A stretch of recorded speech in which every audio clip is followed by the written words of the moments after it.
Yes, how time really flies. And of course, that tells you that gradually we're tickling into the end of the month, and by extension, also gradually moving into a new year, 2026, which promises to be quite exciting. And my prayer and our prayers out here is that we would all see the end of 2025. And so on behalf of the board management and staff, we welcome you to our world of information, education, and entertainment. My name is Onometado, and today on the ride, which promises to be quite exciting, we'll do our little best and make sure, yes, that to make you happy on television. And so quickly, we're looking at issues that have been trending, most especially over the week ending Saturday. I think for yesterday, the Ministry of Works, Rural Roads and Public Information, led by our own Mr. Charles Aniago, led top government officials to the Ministry of Economic Planning to defend the 2026 budget under the leadership of the very dynamic Commissioner for Economic Planning, Mr. Sunday Kidanye. Yes, Mr. Charles Aniago led top officials of the ministry and, of course, its parastatals to defend that budget. And I tell you, yes, preparing and starting very, very, very, very strong with a good note. And that's a good one for me, if you ask me. And with planning ahead, obviously, you have already planned to succeed. It is only when you fail to plan that obviously you will meet brick walls. But started very good. Ahead of 2026, we're going to defend our budget. It's a good one, and I know that by the end of the year, all ministries, agencies, and parastatals would have followed through the process of also going to defend their budget for the year 2026. What they intend to do, what they intend to bring in, probably something new to the table. And so it's one stuff that is actually is a common approach actually to good governance. And so we must commend Mr. Charles Aniago. We do hope that following the weeks before the end of this month, God willing, we should be able to invite him over to our studios so that he can come and speak to the component on what our expectations are as far as the 2026 budget is. All right, so moving away from that, on the issues, of course, that are still trending. Over the weekend, yes, Anambra decides. And, of course, the elections have been concluded, done with, and dusted. And at the end of the day, Professor Charles Chukwuma Soludo came out tops, victorious, and was closely followed by the APC candidate. And of course, the result spoke for itself, except for yet a few issues here and there where issues of vote buying and all of that was recorded. But then these are issues that you cannot normally take away. They were all on record, and that tells you, yes, that these are parts of the system, that plays through. But for me, and ultimately, a winner had to emerge. And over 2 million people actually registered for that election. But at the end of the day, we had less than 1 million people going to vote, because from the scores, Charles Soludo had less than 500,000 votes and was closely followed by the APC candidate who had 90-something votes. And I'm sure the other candidates too, the results will just trickle down. But we want to say yes, that we know that our votes count now. And that was a form of a trial for the current chairman of INEC. That was his first acid test. The Anambra elections was his first acid test. And for me, who was watching from the curve, I would rather want to give credit to INEC. Yes, because they did what they could do, and at the end of the day, a winner had to emerge.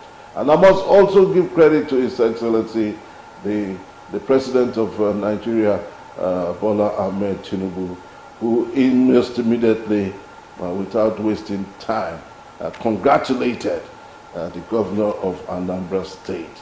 And I think that is what is expected of a leader.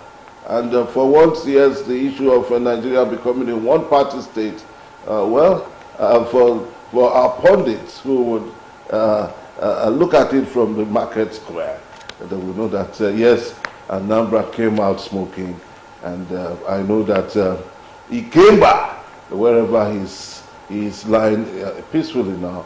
Yes, would give kudos that, yes, his dreams are still alive.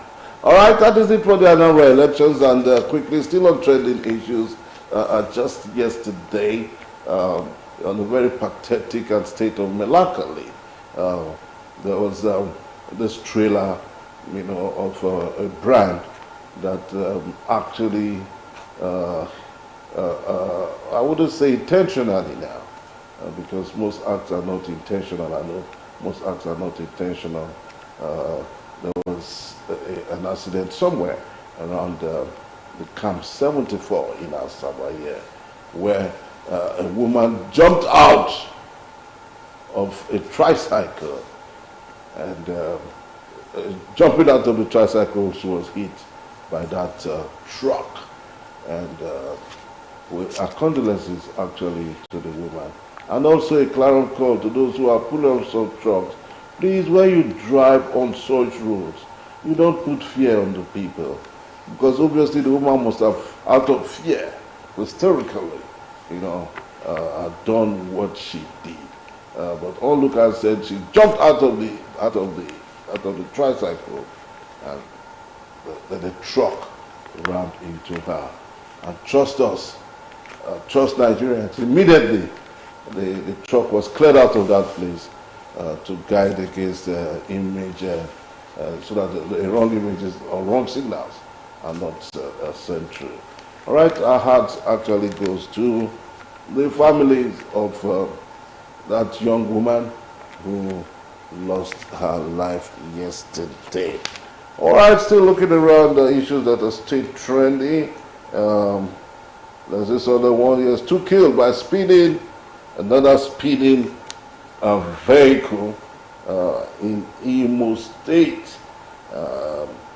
And these are the things that we're talking about, you know, driving, you know, without actually making sure that you are careful by what we call defensive driving. When you're driving, you are not the only one who owns the road. You are not the sole owner of the road. You should also know that there are other people who are also making use of the road. You know, so when driving, why don't we drive with caution so that we can stay alive? And once we stay alive, the roads are fuller for us, and everybody is happy.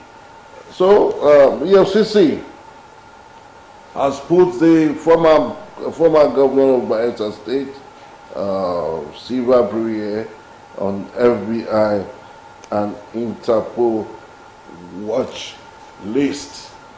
Yes, and they put a bounty and they said that anywhere that Timothy Silva is found, it should be handed over, because EFCC have declared him wanted and is on the watch list. For more all of that, I think when the papers come through, she will to have more briefs on why and why. But I know it is not unconnected with some financial misappropriations So as we speak now, the man is wanted and it's on the watch list of FBI and the Interpol. All right, quickly, we also have uh, this issue also from Anambra State where they stopped mistaking me for Anambra LP governor candidate since Kingsley Moghalu.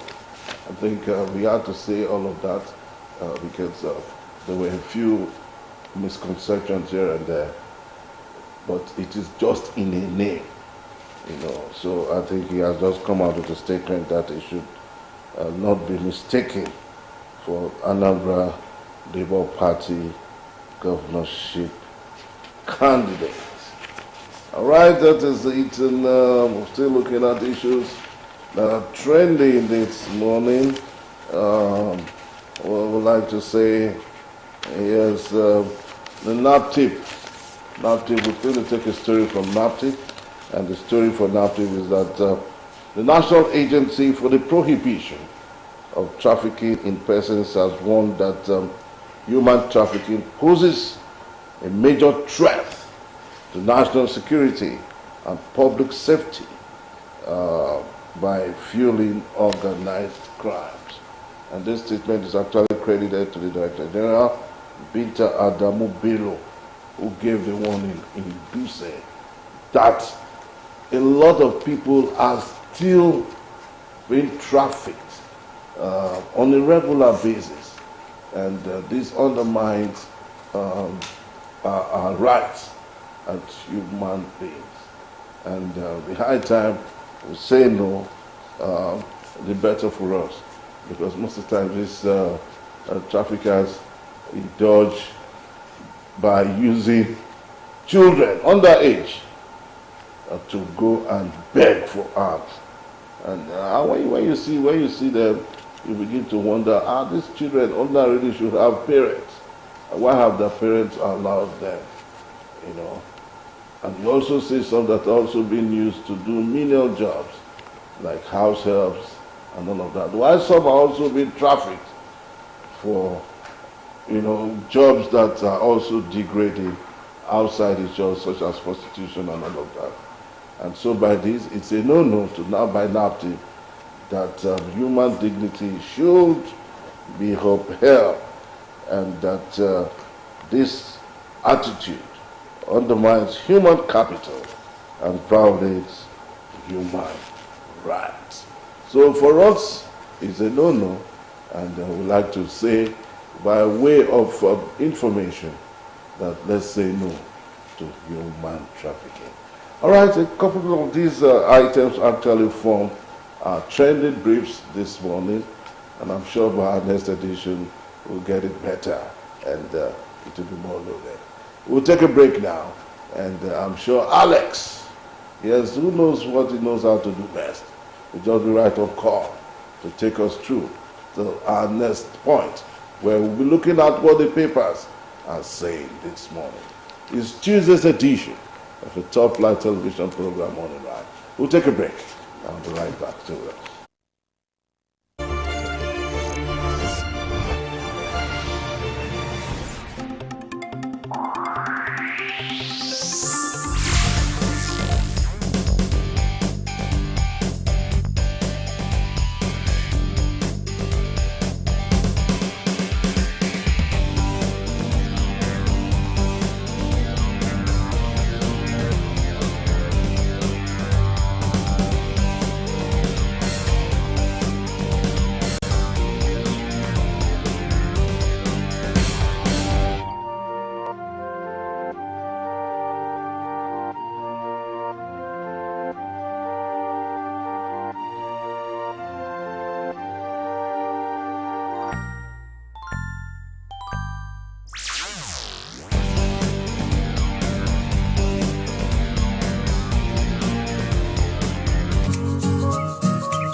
Malus domestica, also known as the apple, is an edible fruit cultivated for its numerous health benefits. Originating from Central Asia, its cultivation has spread to many parts of the world. With over 7,000 cultivar types, these different cultivars are bred for their various tastes and uses, including cooking, eating raw, and cider production. The apple fruit comes in various colors, among which are red, white, blue, black, green, yellow, and reddish white, all with different sizes, tastes, and seasonal harvesting. Medical experts say this nutritious fruit offers multiple health benefits due to its nutrient-dense composition, such as fiber, carbohydrates, vitamins B1, B6, C, E, and K, potassium, copper, and trusted array of antioxidants.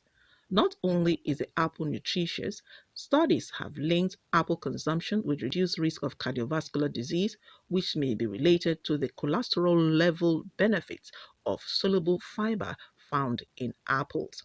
A research carried out at the University of Illinois shows that this soluble fiber helps prevent cholesterol buildup in the lining of blood vessel walls, thereby lowering the incidence of restricted blood flow in the arteries due to plaque buildup and heart disease. It also lowers blood pressure. The soluble and insoluble fiber found in the apple reportedly aids digestion and constipation. Its vitamin C content also plays a major role in boosting the immune system, strengthening tissues, and helping to guard against environmental oxidative stress. A study of people with type 2 diabetes published in August 2016 in Environmental and Therapeutic Medicine found that regular consumption of apple helps reduce insulin resistance and improve blood sugar and triglyceride levels. Apples can also reduce the risk of certain cancers, support healthy weight loss, help prevent Alzheimer's disease, promote healthy goits, fight asthma, boost brain and mental health, and promote healthy bones. I prefer the green. I feel it's more heavier. Like if you're taking apple, at least that the red one. I feel that one is not the normal apple. So I believe that the green one is the actual apple, and again the text is different. Take the red. For me, I think it's more sumptuous. Like I said earlier, it's more sweet. I enjoy it more than the green one, and most times the green one looks dead to me. No wonder health experts recommend an apple a day for overall wellness. Favor Careful reporting.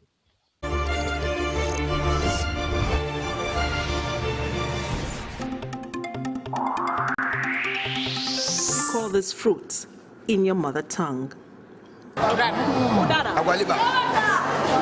Okay, in Yoruba it is called agbalumo.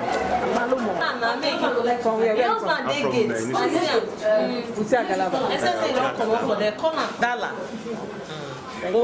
We have about two types. There's the one we call Odalewu, and there's one we call Odala. It's like that.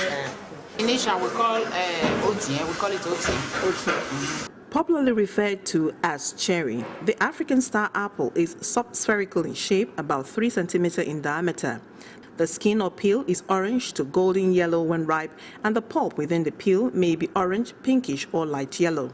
Within the pulp are at least 5 seeds, which are usually not eaten. The skin is rich in lactose, which sometimes serves as chewing gum to some, and its seeds are light to dark brown and hard. It is said to have antioxidant properties, and the bark is considered a tonic and stimulant. According to research, the African star apple or cherry contains 100 times more vitamins than the orange and guava, and is commonly found during the months of December through April. Botanically called Chrysolium albidum, the cherry is a popular tropical fruit widely distributed in the lowland forest zones and more frequently found in villages. A study by researchers at the Department of Biological Science, College of Science and Technology, Covenant University, Ogun State, showed that cherry fruit is very rich in vitamin C, iron, tannins, flavonoids, terpenoids, proteins, and carbohydrates. The consumption of this fruit has been proven to help lower cholesterol level and has the ability of controlling diabetes and heart disease. The bark is said to be a good remedy for yellow fever and malaria, while the leaves are used as emollients and for the treatments of skin diseases, diarrhea, and stomach ache. Although people sometimes complain of harsh, sour, and highly concentrated lactose in the cherry fruit, the fruit is usually allowed to ripen on the tree and fall to the ground before it is collected and eaten. So, it is advised to look out for matured cherry fruit as it contains lesser lactose and it is sweet compared to the hand-plucked ones commonly found in markets. For Delta TV News, Favor Okafor reporting.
Alpha Delta people, in less than 22 months, Governor Borowori don show say im promise not be plenty talk with the full basket, not be cho with a more agenda, meaningful development, opportunity for all, realistic reforms, and enhanced peace and security. Progress don burst out everywhere. Im don upgrade over 500 roads, initiate over 300 new ones, and build plenty bridges wey dey connect our communities.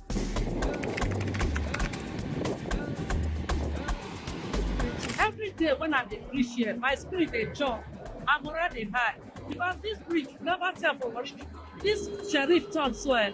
Julius Berger is the high. Sheriff! Ah, yes. For education, over 3,000 teachers and support staff don join, and schools don dey get better shine. I really want to say the government have done a good job providing us with these new buildings because we lack lecture halls. We are grateful to the government. For the health sector, 1 billion naira, you dey hear wetin I dey talk?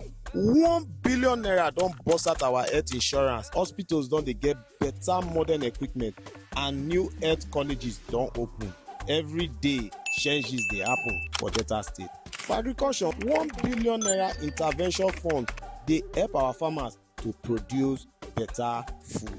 Make we not begin to dey talk about empowerment sef wey dey sup for the state. Sheriff don touch over 250,000 lives for the state. Our administration is fully committed to what government expected to do for its people, which is to empower them to overcome the challenges of life enable them to achieve their full means of happiness. Everybody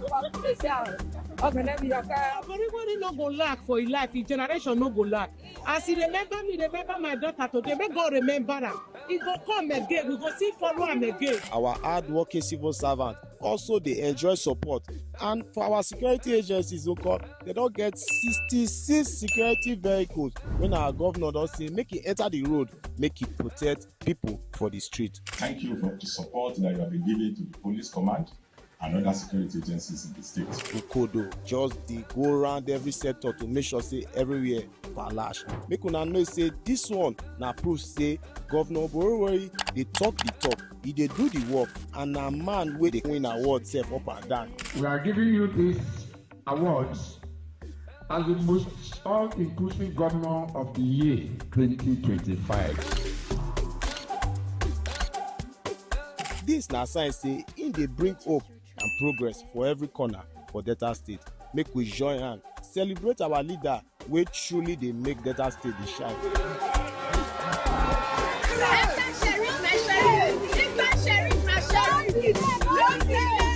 The work never finish o, we go continue to dey do more.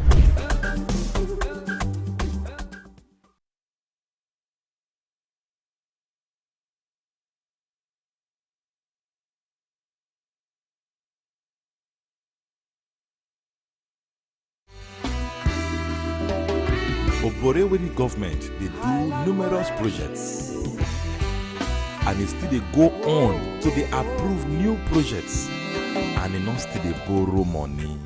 Think no be lie. Delta government just approve projects worth 230 billion. Governor Borowori understand say when good road network dey, it help the economy to dey robust. Even individual businesses could thrive. Both transportations. I hear say Governor Borowori don approve Agbo flyover 59 billion. Yes, I hear. And flyover for Ogeli Patani Highway for Otowodo Junction. Also, Sapele Dual Carriage 35 billion. Yes, I did. Wait till Oga Friday. I hear see all these road constructions where they go on for Delta State now across the 3 senatorial districts. Now everywhere. Why you ask? I hear say Governor Sheriff they do road for Isoko Nation. Governor Sheriff they do numerous roads there. Don't forget say Governor Sheriff don't complete Emefo Road phase 1. As for the talks of phase 2 they in progress. Governor Sheriff don't do Utekbo Road for Elu. Also for that Elu, construction of Arade Road still they in progress. Governor Sheriff they do road for Emede. Still they do for Olomoro, Ibide Road. Also 3 internal roads for Ideheze community. Construction of bridge in progress for Asaba. And this Asaba bridge, when it is completed, it will connect Uzere for Isoko South to Asaba for Don't do. Governor Sheriff more agenda. Nari matter. Governor Sheriff came prepared to govern with excellence. Brought to you by Delta State Ministry of Information.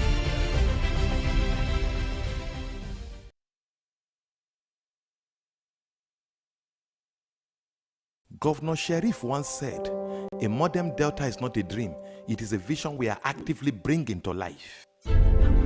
When you hear of Governor Sheriff's trip to Brazil, to China, it is a testament of Governor Sheriff's commitment to bringing world-class standard infrastructural development to Delta State. For the first time in the history of Delta State, I am seeing flyover constructions this massive and in these numbers being constructed at the central.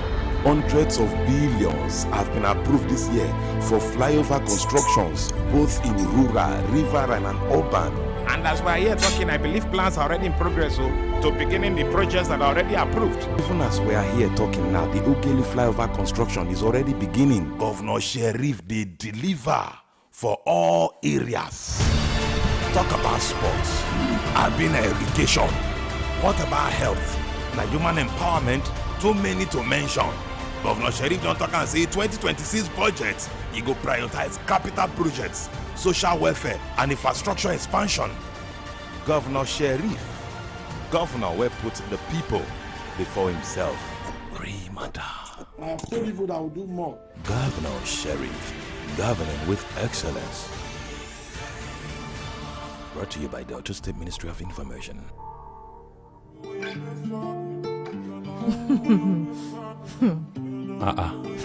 Wetin dey happen? Na my cousin brother.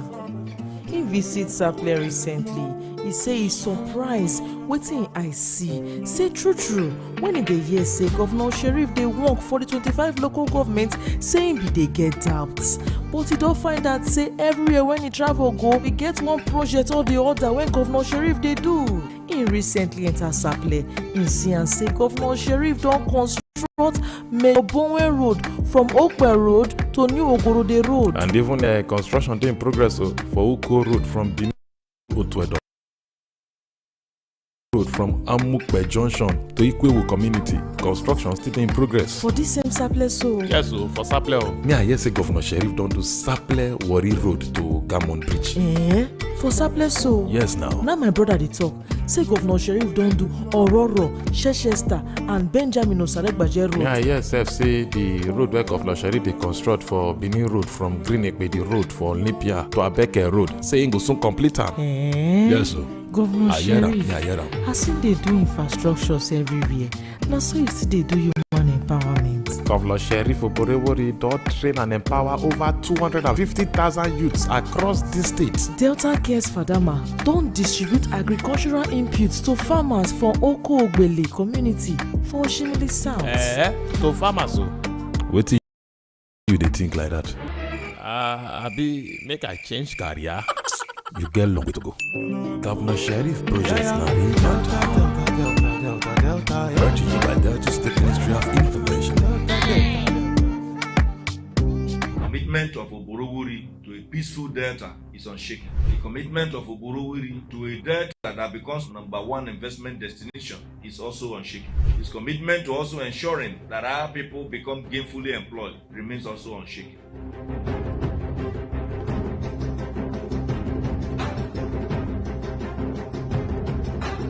Governor, from the time he campaigned, contested and won the election, was very clear on the need to carry all Deltans along, listen more and do more. The governor has demonstrated fairness across all divides, bringing developments that are meaningful to the different communities, ensuring that we embark on reforms that are realistic enough to, of course, trigger a whole lot of development across the 25 local government areas, and at the same time, creating opportunities for all aspects of our dear state.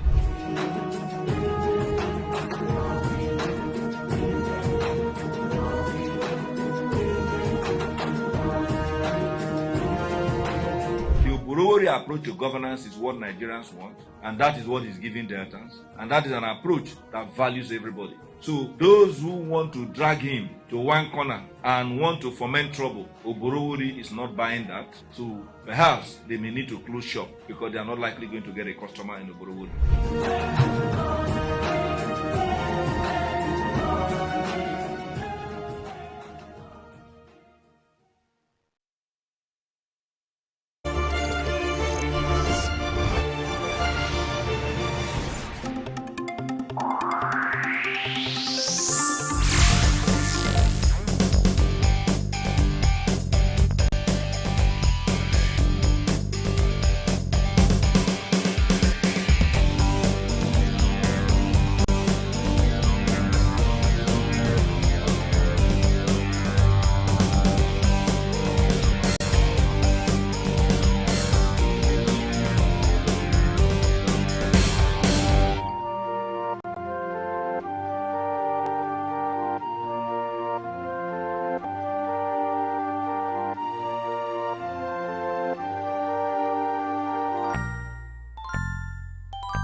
All right, welcome back. And in case you're just joining us, it's Tuesday's edition of the program, Morning Ride. And of course, the ride just keeps getting better on a regular basis. And so we are at that point where we're looking at what the papers are saying. And joining us, I have our usual regular, our in-house commentator. I'd like to welcome Victor Ucheka, President, CEO, Pathways Publishers. I'd like to welcome you, Vic. Thank you, sir. Thank you. Yeah, so it's been a glorious weekend. Yes. Anambra decides, and eventually we are where we are now. Yeah. So quickly, we're looking at a few of the papers this morning, and we'll just take a few of them. We'll look at what their headlines are saying. I'll speak to the components. Okay, well, we're starting with the Vanguard newspaper this morning, and the Vanguard newspaper has quickly, by way of bold line, banner headline, insecurity, NAF, that is the Nigeria Air Force, strikes, kills terrorists, bandits in Borno, Kwara, Katsina, and others. That is it for that. Above the masthead, we have 2027, rigging was cool, says Dixie and Amici. Okay, we have also PDP pro-anti-convention forces light fights as court adjourns case to November 12th. Below the photo speak there, why we declared Timre Silva wanted EFCC. Okay, that's it from the Vanguard this morning. And from the Vanguard, we'll be moving over to our next paper, which is the Punch newspaper. The Punch newspaper is our next port of call, and the Punch has Trump threats, troops pound terror bases, troops pound terror bases in key states. Okay, that's under under that, and we also have over 100 policemen assigned to VIPs. That's by way of earpiece. And the bottom strip here has this story, and Tinubu put Siemens deal for fresh 4,000 megawatts power. That's it for the Punch. And we'll take on the Nation newspaper, which is our next port of call.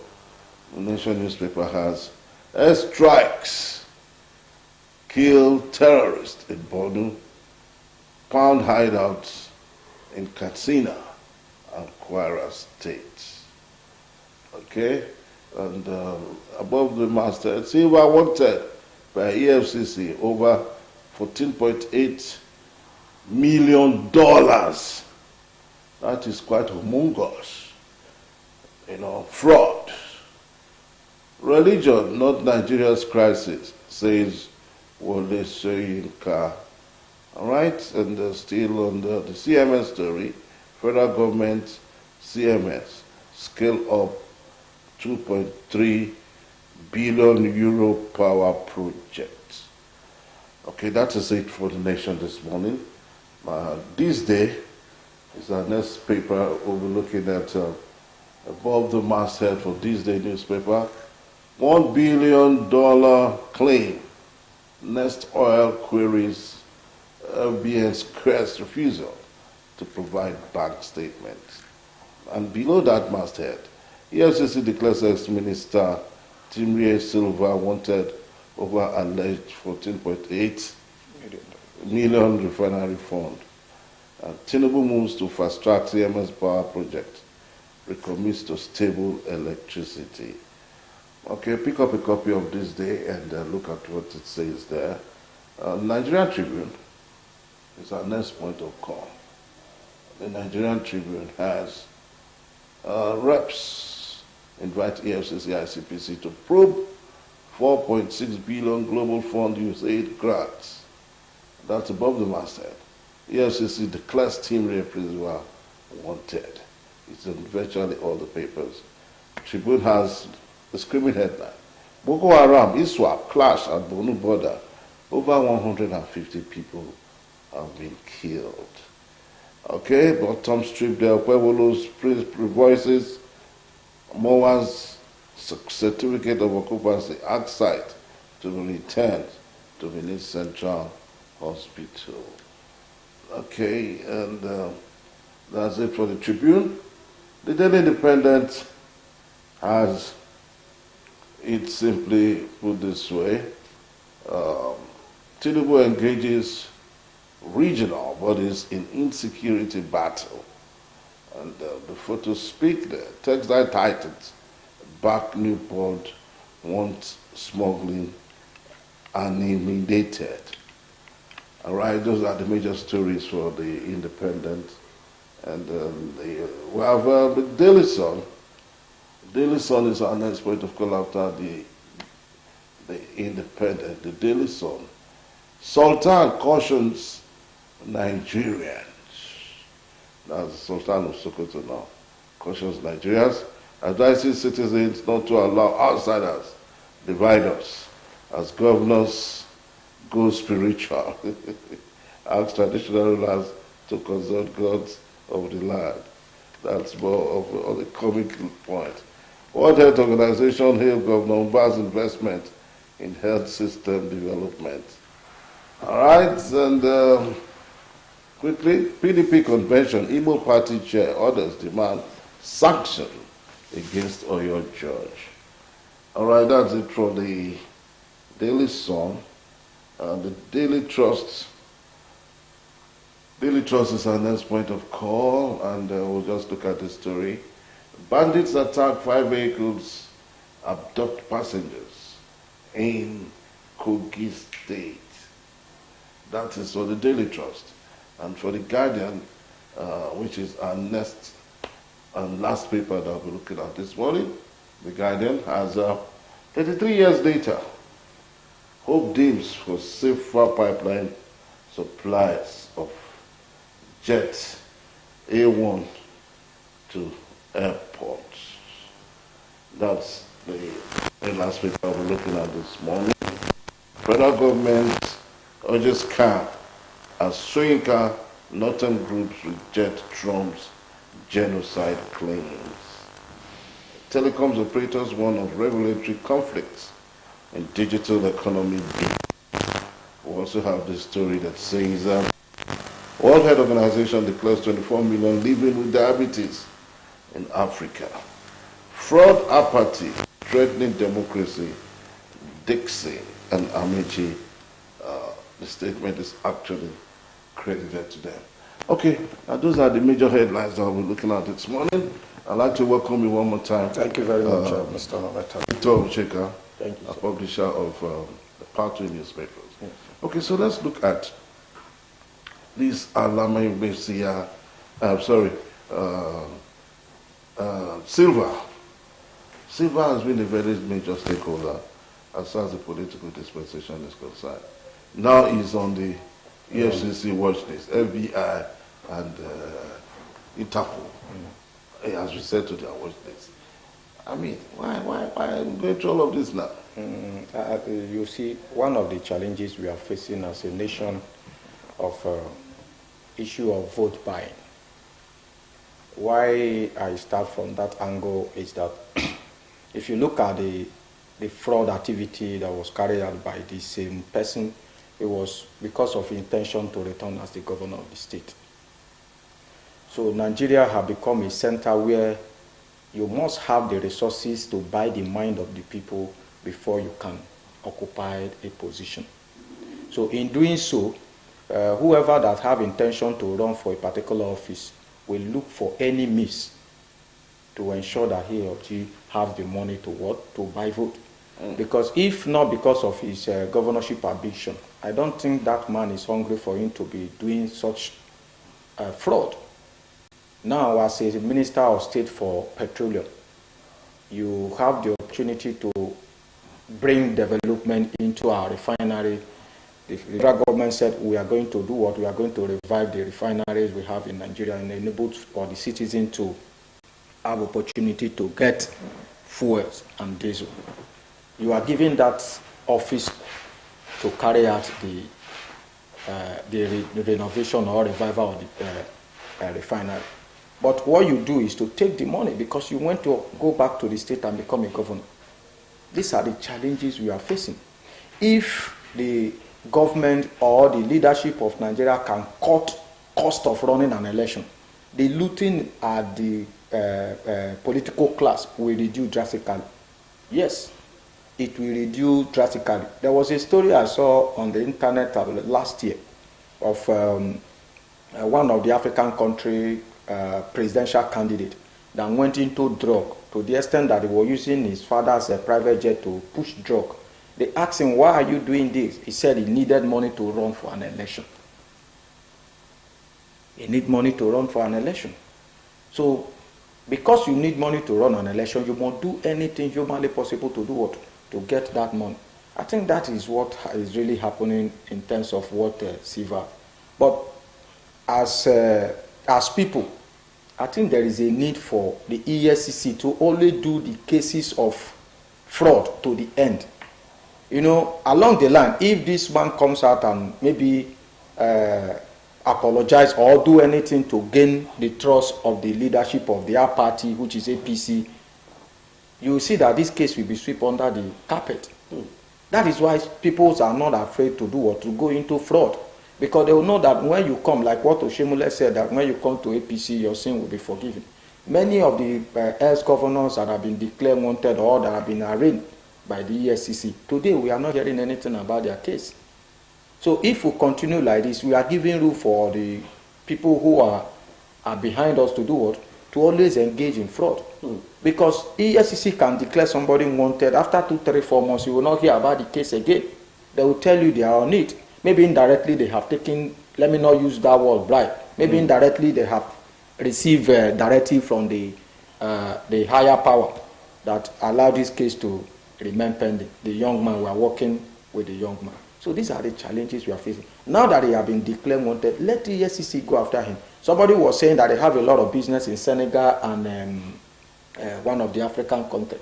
You know where this man is. You can liaise with Interpol and bring him back to the country to work to answer for the case. If you engage in fraud, you must also engage in the consequences and enjoy what you have sold. So EFCC should not just bring this case up and after a while they'll sweep it under the carpet. And that is a lot of money. That money alone can be used to, even if you have to be from the road that we are, from Lagos to Warri, that money will be enough to construct project, a visible project from the federal government.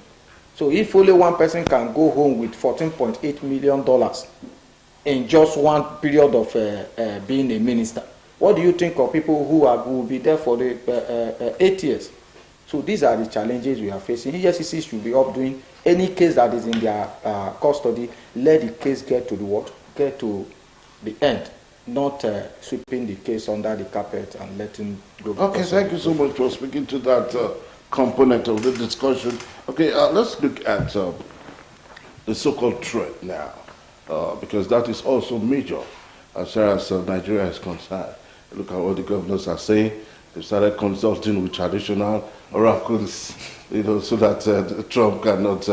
And Trump, and there was a statement I read that, and I felt really bad, that some time ago, I think last year thereabout, some kidnappers who kidnapped some Americans, America came, picked them quietly. Nigerian soldiers never even knew what happened. I think that was a very big slap. Can you speak to that? It's an insult for us as a nation that external bodies will invade our country without the military or the security agency being aware.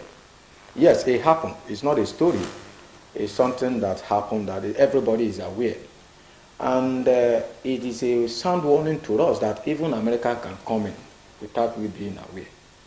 Yes, they can come in. I can remember during Buhari regime, David Rodriguez, which is the commander of AFRICOM military, is in charge of Africa and under the United States military. he came to visit Mr. President to liaise with him on how they can be able to help him to fight the insecurity in the country. Yes.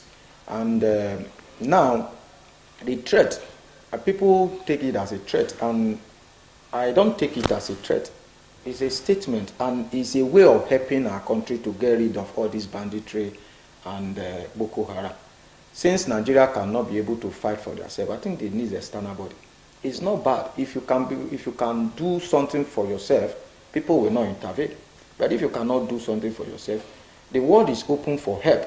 Nigeria should accept Donald Trump assistance to assist us to eliminate these people, because so many souls are being killed in the northern part of the country that sometimes we feel that where are these people coming from? Because of the high population they have over there, maybe they don't feel it. But our security agency, they tried a way of hiding the numbers of people who have been killed. That is one of the errors I found out from them after my research.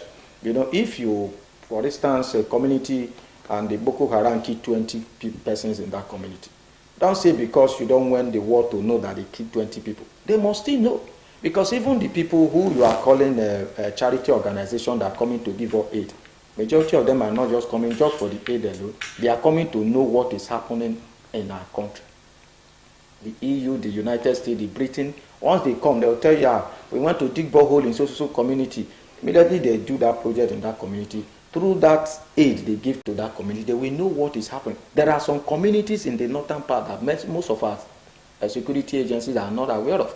But the people from the United States are aware of those communities and how everything is going on there. So it's not a threat. And I want to appeal to the federal government, let us make use of this opportunity to see how we can eliminate these people and be free from terrorism. Because these are eating so deeply in us that even some of the budget they allocate for security agencies in every year, every budget you hear billions of billions for security, to procurement of security equipment, for this, for that, for training and all of that. Why most of our hospitals are not functioning? Most of our schools are dilapidated, our roads are not motorable, and we are allocating billions upon billions for insecurity. So Mr. President should do what? Accept the offer so that we can get rid of all these insecurity challenges we are facing as a nation. Okay, so just before I leave it now, PDP has said that the kangaroo committee, or rather the kangaroo group that is on board now is really uncalled for.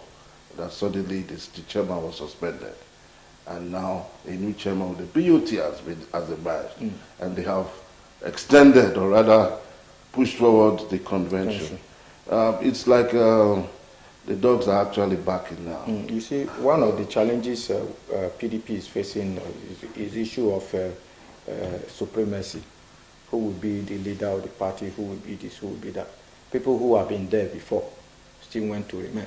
I believe when you are a governor of a state, by virtue of that office, you are the leader of the political party where you came from. Maybe, for instance, now Sheriff is the leader of the APC in Delta State. But other section of people are still fighting that Omar Gige is the leader of the APC, because I said, if you want to do that, I can remember in 2013, I was one of the one of the journalists that went for interview in Onero, Otega Onero. That is the man that brought the APC to Delta State. But today, Onero is just a local government acting chairman. Local government acting chairman is the head. I know he spent a lot of billions upon billions to sustain the political party to run against Okowa in 2015 general election. So if you have to say that Omar Gige is the leader of the APC in the state, why Sheriff is there, that means Onero is the overall leader of the APC in the state, because he is the one that brought the party into Delta State. He was the one who shared the ideas of APC in Delta State. Back to what PDP is experiencing. In PDP, we have some sessions that believe in the FCT minister, Nyesom Wike, that is their leader, and be sponsoring the party even when he was governor. Fine. But what we are talking about is people who are occupying prestigious offices today. Like the governor of Oyo State is a leader. Why? Because he owned an office. And everybody in that PDP know that this man is what? Is a governor under PDP. But in terms of Nyesom Wike is a PDP afternoon and APC at night. So they are there to what? To destabilize the political party in order to give room for the opposition, which is the APC. My advice to PDP members who are still interested in politics, look at these two political parties that are springing up. That is the ADC and the APC. These are the only two political parties we have. Because PDP, we have done with the service of song. We are waiting for the final funeral so that we can really rid of PDP and focus on these two political parties. We need a formidable opposition to fight, not a PDP that does not. If you speak today in the afternoon, in the night, other party will go to court, other group will go to court and counter what you speak in the afternoon. So I think they are not doing well. They are not at all. They are not doing well. All right, so we'd like to thank you so much, Victor Ucheka, publisher of the Pathway newspaper. He's our in-house analyst, and he's spoken so well on the papers today. And so go pick up a copy of any of these tabloids and get a better understanding of all that he's been written inside of the papers. We'll take a break now. When we come back, we'll be looking at our first shot as far as our guest corner is concerned. Morning Right, Tuesday's edition. Don't go away. We'll be right back.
Alpha Delta people, in less than 22 months, Governor Borowori don show say im promise not be plenty talk with the full basket, not be cho with a more agenda, meaningful development, opportunity for all, realistic reforms, and enhanced peace and security. Progress don burst out everywhere. Im don upgrade over 500 roads, initiate over 300 new ones, and build plenty bridges wey dey connect our communities.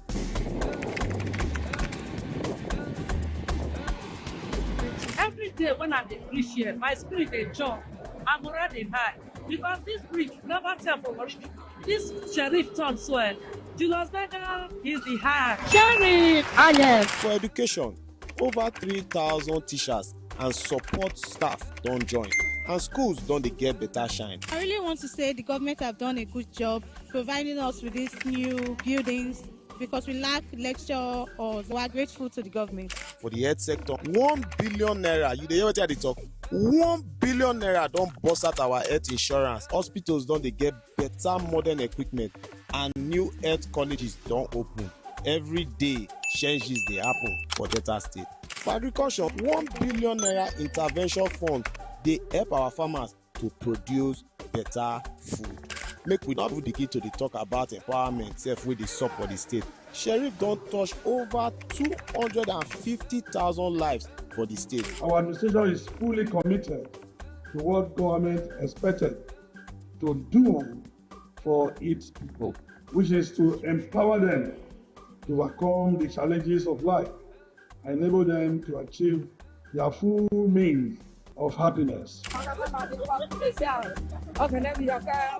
no go lack for his life, his generation no go lack. As he remember me, remember my daughter today, make God remember her. He go come again, we go see follow him again. Our hard-working civil servant also they enjoy support, and for our security agencies, they don't get 66 security vehicles. When our governor does say make it enter the road, make it protect people for the street. Thank you for the support that you have been giving to the police command and other security agencies in the state. Ukodo just dey go around every sector to make sure say everywhere palash. Make una know say this one na proof say Governor Borowori dey talk the talk, he dey do the work, and na man wey dey win award sef up and down. We are giving you these awards as the most all-inclusive governor of the year 2025. This na sign say im dey bring hope and progress for every corner for Delta State. Make we join hand celebrate our leader wey truly dey make Delta State dey shine.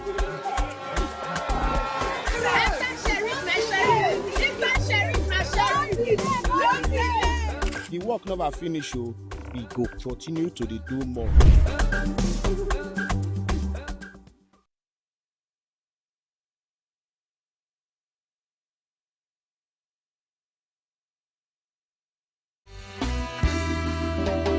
Oborewori government dey do numerous projects and e still dey go on to dey approve new projects and e no still dey borrow money. Think am.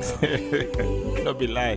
Delta government just approve projects worth 230 billion. Governor Borowori understand say when good road network dey, e dey help the economy to dey robust. Even individual businesses go dey thrive, both transportations. I hear say Governor Borowori don approve Agbo flyover 59 billion. Yes, I hear am. And flyover for Ogeli Patani Highway for Otowodo Junction. Also, Sapele dual carriage 35 billion. Yes, I dey aware. Wait till Oga Friday. I hear say all these road constructions wey dey go on for Delta State na across the 3 senatorial districts. Now everywhere. Why you ask? I hear say Governor Sheriff dey do road for Isoko Nation. Governor Sheriff dey do numerous roads there. Don't forget say Governor Sheriff don complete Emefon Road Phase 1. As for the talk, so Phase 2 dey in progress. Governor Sheriff don do Utekpo Road for Elu. Also for that Elu, construction of Arade Road still dey in progress. Governor Sheriff dey do road for Emede. He still dey do for Olomoro, Igbide Road. Also, 3 internal roads for Ideheze community. Construction of bridge dey in progress for Asaba Ase. And this Asaba Ase bridge, when it dey completed, it go connect Uzere for Isoko South to Asaba Ase for Lopa East. Don't do. Governor Sheriff more agenda. Na really matter. Governor Sheriff came prepared to govern with excellence. Brought to you by Delta State Ministry of Information.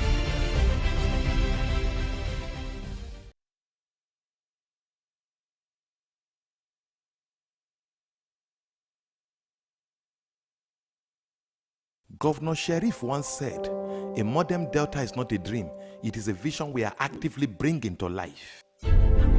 When you hear of Governor Sheriff's trip to Brazil, to China, it is a testament of Governor Sheriff's commitment to bringing world-class standard infrastructural development to Delta State. For the first time in the history of Delta State, I am seeing flyover constructions this massive and in these numbers being constructed at the central. Hundreds of billions have been approved this year for flyover constructions, both in rural, riverine, and urban. And as we are here talking, I believe plans are already in progress to beginning the projects that are already approved. Even as we are here talking now, the Ogeli flyover construction is already beginning. Governor Sheriff, they deliver for all areas. Talk about sports, urban education. What about health? Now human empowerment, too many to mention. Governor Sheriff don't talk and say 2026 budget, he go prioritize capital projects, social welfare, and infrastructure expansion.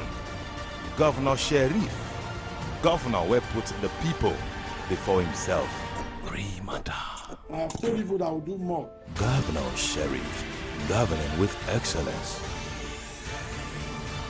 Brought to you by Delta State Ministry of Information.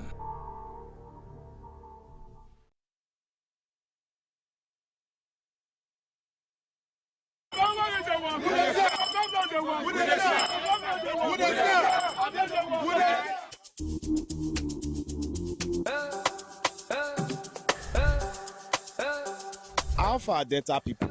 In less than 22 months, Governor Borowori don show say im promise not be plenty talk wey dey full basket, not be cho with im more agenda, meaningful development, opportunity for all, realistic reforms, and enhanced peace and security. Progress don burst out everywhere. Im don upgrade over 500 roads, initiate over 300 new ones, and build plenty bridges wey dey connect our communities.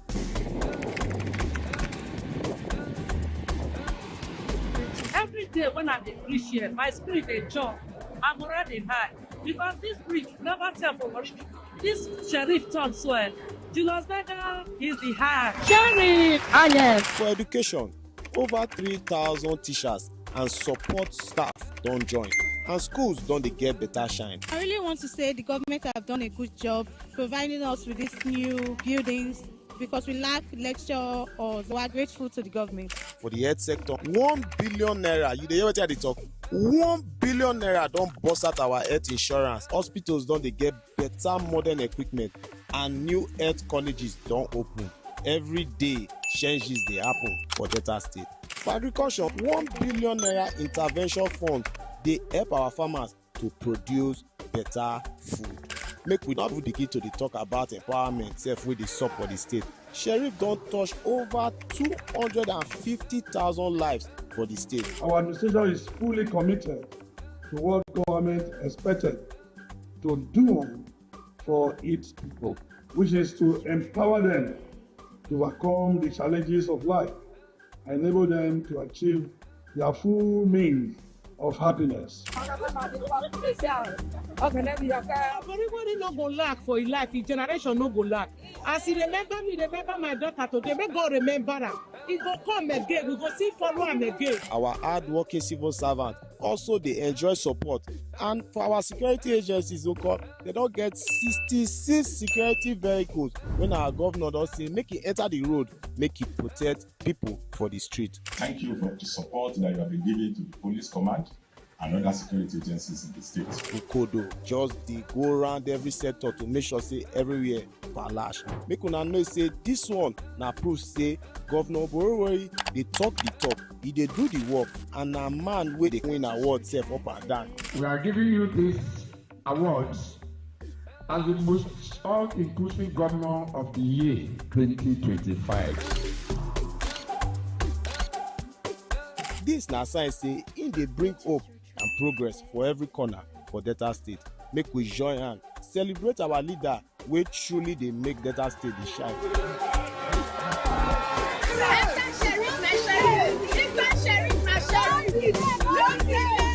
The work never finish o, we go continue to dey do more.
All right, welcome back. And in case you're just joining us, it's Tuesday's edition of the Top Line television program, Morning Ride. And we are being joined right about now with a cocktail of rice professionals in their own calling, and looking at the Ember Month campaign proper. And joining us, I have the state coordinator of the Special March RS52 Delta State, Mr. Lucky Jomijaye. I'd like to welcome you to our studio this morning. And sitting very closely, it's the Deputy Route Commander, Uchenna Nadika, Public Education Officer of the Federal Road Safety Corps, Delta State Command. Dika, I'd like to welcome you. Thank you very much. Dika is our regular face. He's been hosting the safety time on television and radio for a while, and he actually brought more light to what we are enjoying today. So Dika, I'd like to welcome you one more time.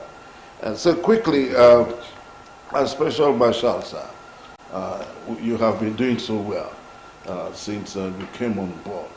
And we must give kudos and credence to the Delta State Special Marshals, because there's been this very, very close working synergy between the regulars and the special.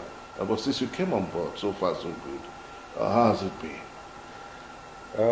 Well, as usual, it has been a wonderful experience. Just like you've said, we've had a very close working relationship with the regular marshals. And of course, it is their main job. We are just complementing. And so we have enjoyed that relationship together. The sector commanders we've had, they've been so helpful. They've assisted us in all the possible ways to ensure that we succeed in giving the support to the Corps. Okay. So it's been a smooth ride moving through. Very smooth. Okay. Very smooth.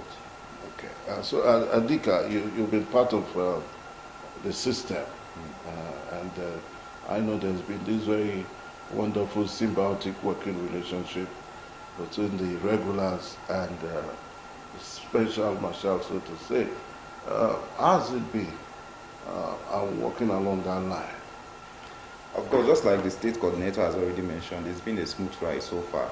And we particularly appreciate their efforts. Of course, they are members of the public who are also part of us, and they are not paid just like us. This is a volunteer act. And they use their resources, they spend their time, they spend everything just to ensure that there is safety on our roads to complement our efforts, and we really appreciate them for that. So far so good. It's been good. The journey has been so fine. Okay. Right, so let's look at the components of our discussion this morning now, the Ember Month campaign. But before we get to the nitty-gritty of that, Mr. Lucky, the state coordinator of the Special Marshals, Saturday precisely, the Federal Road Safety Corps of Marshals held its 2025 Special Marshals Sectoral Workshop that had as its theme enhancing security and safety strategy for special marshal operations. And we had the likes of the Assistant Corps Commander, the President of Edward Ojete, who represented the Corps Marshal Shehu Mohammed, and emphasizing on awareness, personal security, public engagement, coordination as vital component to the workshop. Can you just speak to that quickly? Yes, the sectoral workshop is an event that has been arranged by the Corps to ensure that special marshals are being trained and retrained on an annual basis. So this year's workshop is like a booster, a tonic to boost our morale as we go into the Ember Month intensive campaign proper. And just as you mentioned the theme, there was a keynote address that featured on best practices in security operations for special marshals. You know, special marshals and of course our regular officers, we are unarmed, and as a result we face series of security challenges as we carry out our operations.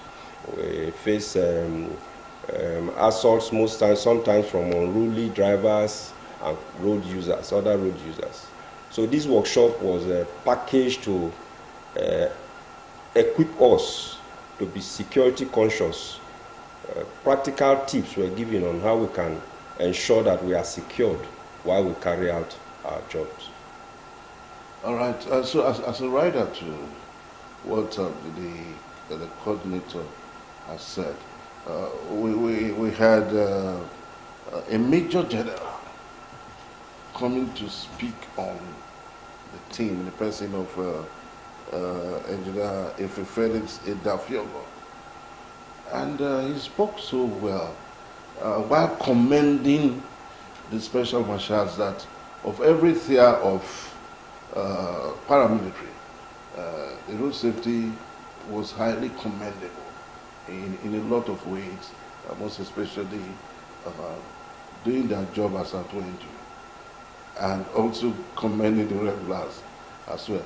You pivoted that program. You know? So how was it? Let's fill your pause quickly as far as that program was concerned. The sectorial workshop, just like he said, just like the state coordinator said, is a form of training and retraining of special marshals who are also solidly part of our operations as well.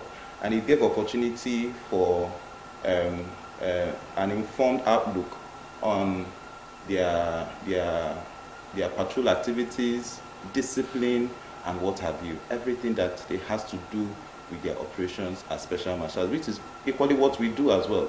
So it was an eye-opener, you know, an awareness on the security challenges that we are seeing, you know, the current realities that plagues our operations and challenges, as well as in our course of duty.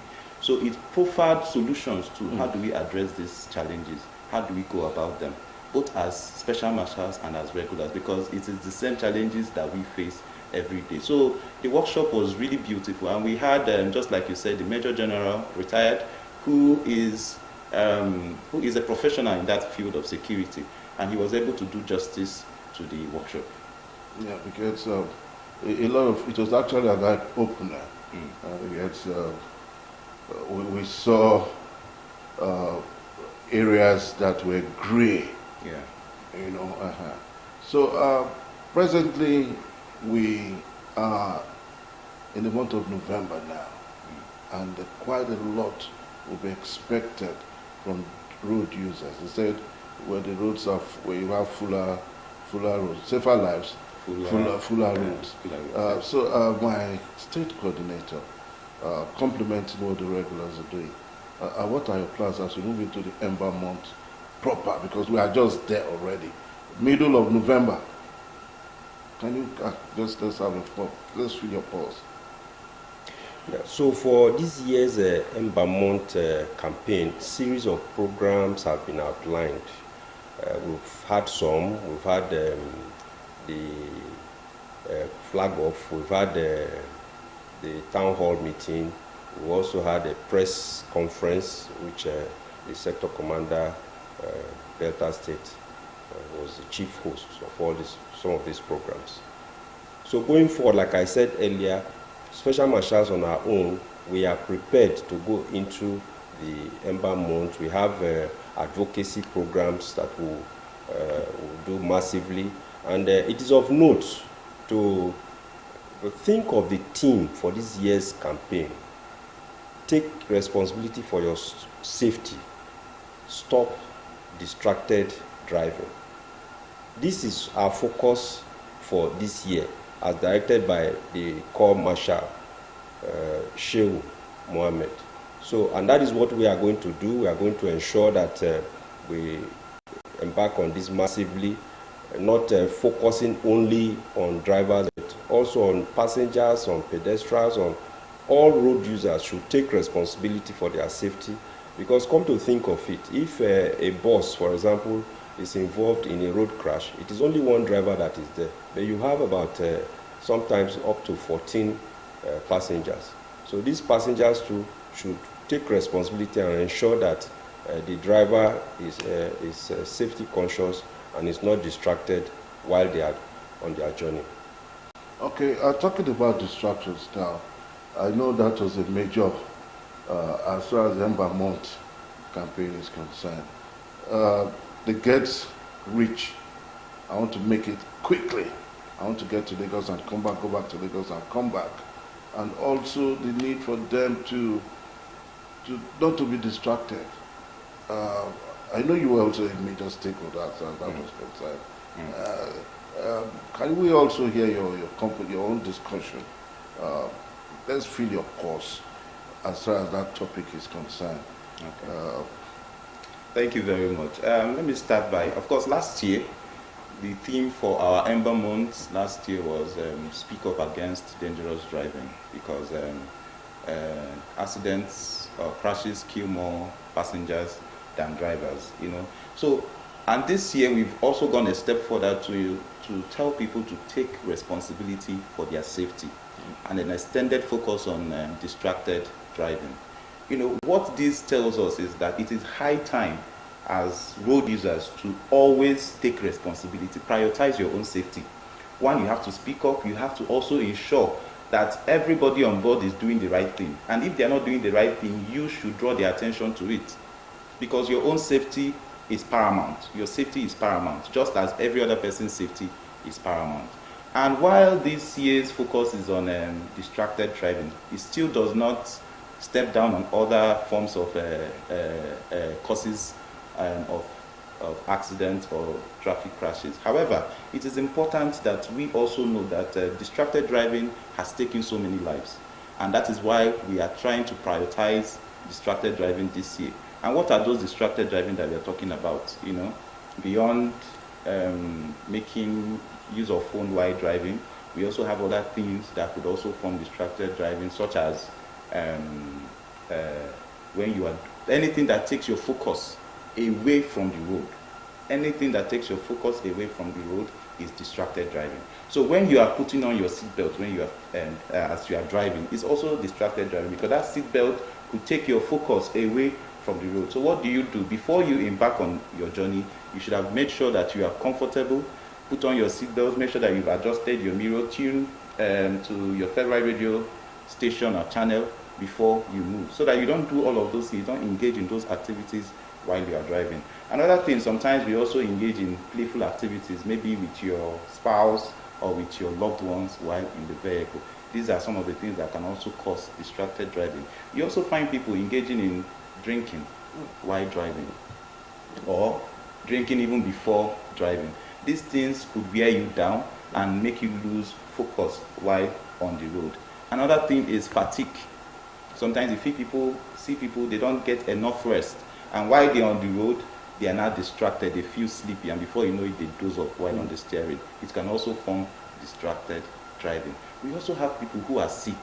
You have a bad eyesight, you have maybe you have hypertension, and you take some of those medicine that can get you drowsy. Yes. So some of these things can also form distracted driving. That is why we are raising the awareness. We are raising the information about some of these things, so that we would stop them.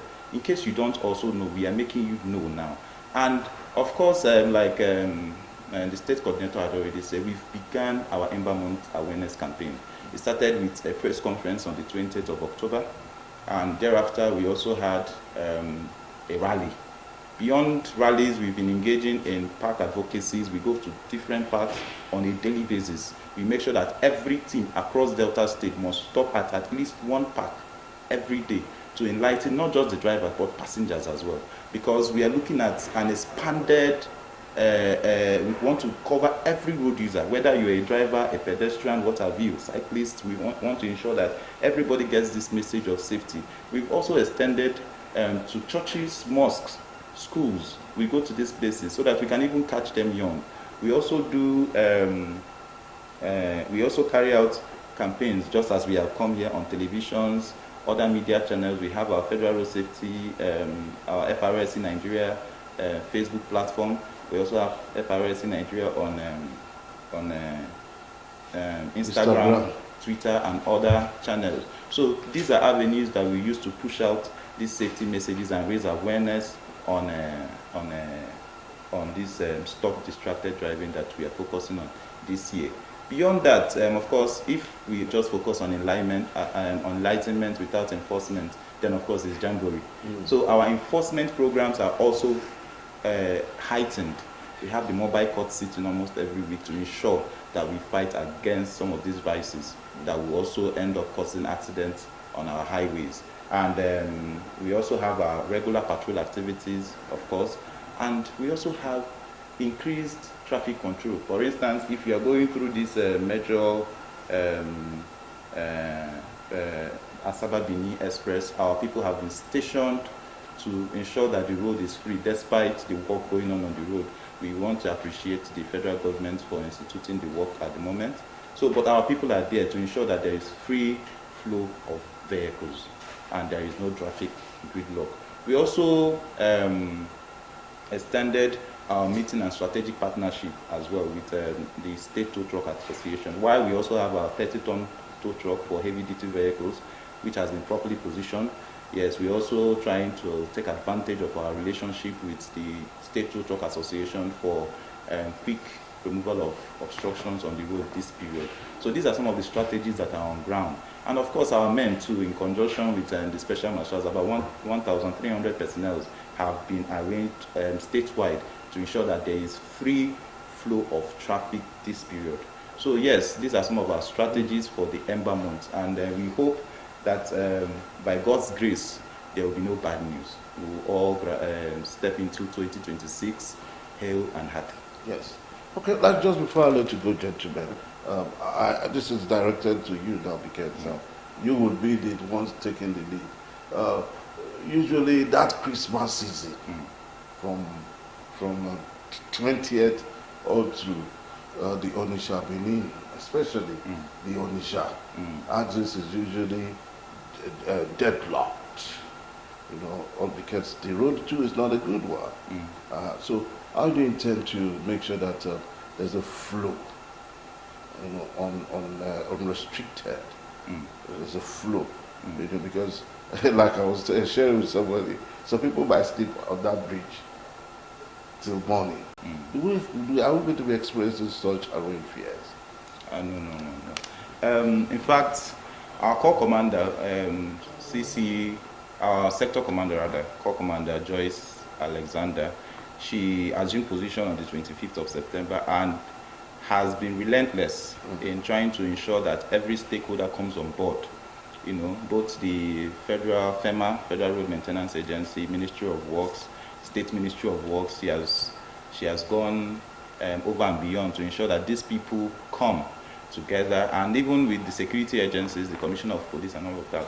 Let me also remind you that last year, we didn't, if you could remember, despite the previous experiences we've had, last year was a bit different, you know, with the synergy we had and the strategies that we also mapped out, we were able to experience free vehicular movement.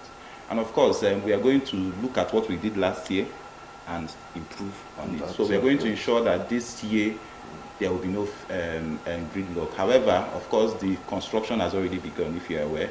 I think they've started from Koka, and they are moving down to the head bridge axis. And of course, we want to believe that they will increase the speed and the pace at which they are working and ensure that at least the road is usable, you know, before that axis. However, like I also told you, we've also mapped our men are strategically positioned there to ensure that at least we are going to manage the traffic that we see there, you know. And let me also make you understand that within that period, FRSC, we have what we will flag off our Operation Zero Tolerance.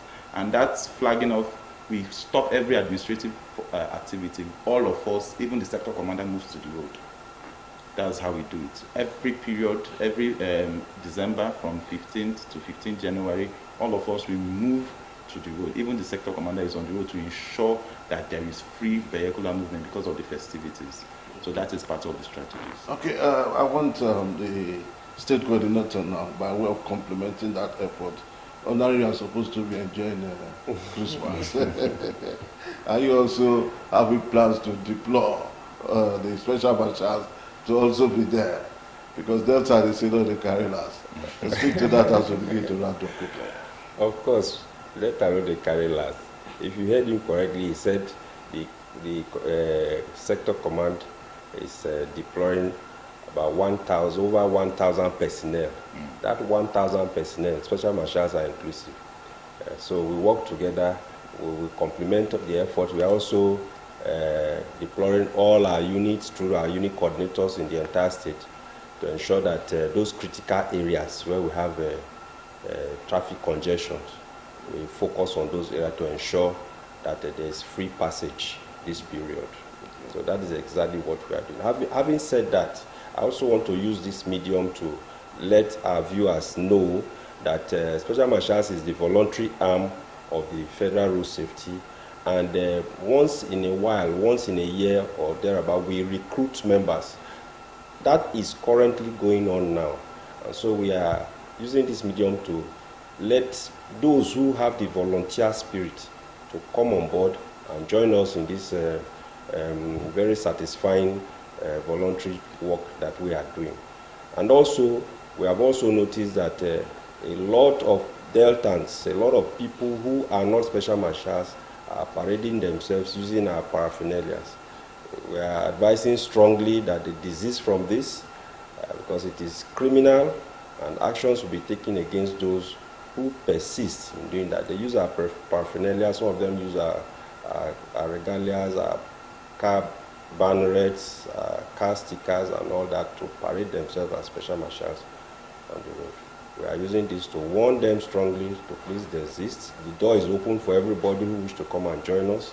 The criteria are simple enough. The eligibility is simple for every willing volunteer. All we need is that you have the volunteer spirit. The door is open. All right, I'd like to thank you so much, gentlemen.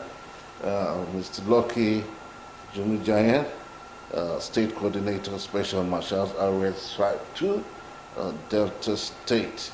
And they say when the righteous are in authority, the people rejoice. I would also like to add something before let's we go. As we wrap up. Because it's very important. Of course, there's been this outcry about our driver's license processes. And of course, I want to also share the good news. And the good news is that on the 20th of October, the Corps Marshal had promised and announced that there has been improved production of driver's licenses, outstanding driver's licenses. And I'm also delighted to announce that at the moment, we have about 17,000, over 17,000 unclaimed driver's licenses at our driver's license center here in Delta State. So I want to announce that for some of us who have not yet gotten our driver's license, especially from previous years to at about May this year. So please, if you haven't gotten a message yet, try as much as possible to go to the driver's license center in Delta State and claim your driver's license. He has also promised, in fact, the exercise is supposed to have begun this month, but of course it's going to begin from the headquarters in Abuja, a contactless biometric driver's license system where you are assured of your instant driver's license. There will be no temporary driver's license again. So once you capture and with your biometrics, you get the license instantly. And of course, we want to assure you that by next year, it's going to be all over Nigeria.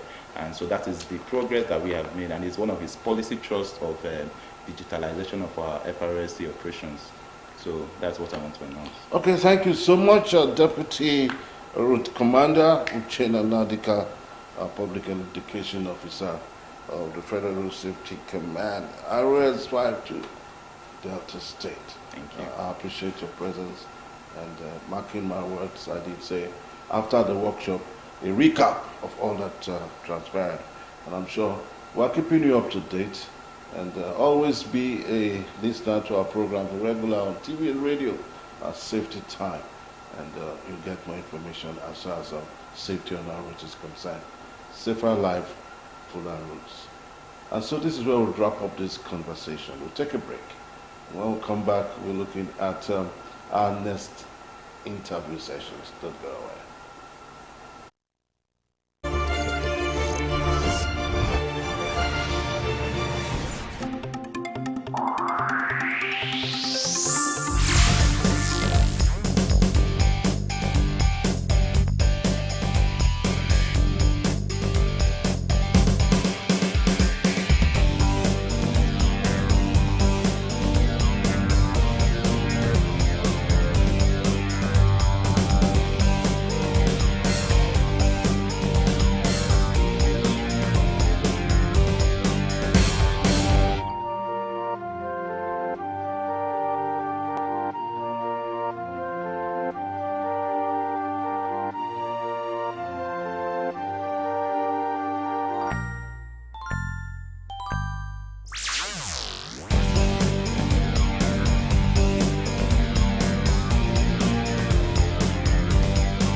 Alpha Delta people, in less than 22 months, Governor Borowori don show say im promise not be plenty talk with the full basket, not be cho-cho-cho, with a more agenda, meaningful development, opportunity for all, realistic reforms, and enhanced peace and security.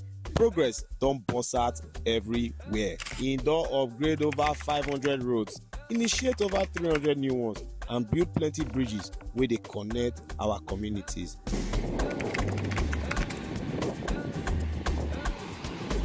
Every day when I dey reach here, my spirit dey jump, I'm already high because this bridge never tell for worship. This sheriff turn swell. Julius Berger is the high. Sheriff, yes. For education, over 3,000 teachers and support staff don join, and schools don dey get better shine. I really want to say the government have done a good job providing us with these new buildings because we lack lecture or we are grateful to the government. For the health sector, 1 billion naira, you dey hear wetin I dey talk? 1 billion naira don burst out our health insurance. Hospitals don dey get better modern equipment and new health colleges don open. Every day, changes dey happen for Delta State. For agriculture, 1 billion naira intervention fund dey help our farmers to produce better food.